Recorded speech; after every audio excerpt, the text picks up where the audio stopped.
মুসলিমদের নাম বিচারাধীন, হিন্দুদের ফ্রেশ। কেন ভিন্ন সিদ্ধান্ত? ভোটের তালিকা সংশোধন প্রক্রিয়া ঘিরে আবার উঠছে গুরুতর প্রশ্ন। একই এলাকায় বসবাসকারী মুসলিম ও হিন্দু ভোটারদের ক্ষেত্রে কি আলাদা মানদণ্ড প্রয়োগ করা হচ্ছে?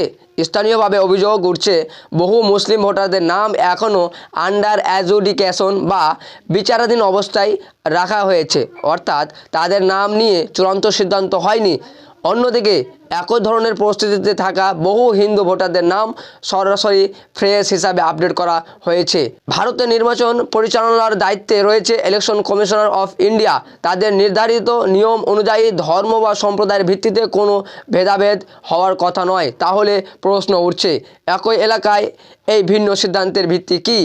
এটি কি শুধু নথিপত্র যাচাইয়ের পার্থক্য, নাকি প্রশাসনিক স্তরে কোনো অসঙ্গতি, নাকি এর পিছনে রয়েছে অন্য কোনো কারণ?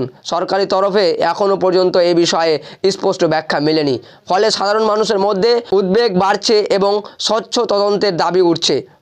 শেষ প্রশ্ন একটাই, ভোটার তালিকা সংশোধনের ক্ষেত্রে কি সকলের জন্য একই নিয়ম কার্যকর হচ্ছে, নাকি কোথাও কোনো বৈষম্যের তৈরি হয়েছে? এই প্রশ্নের পরিষ্কার উত্তর এখনও সময়ের দাবি। সঙ্গে থাকুন, পাশে থাকুন।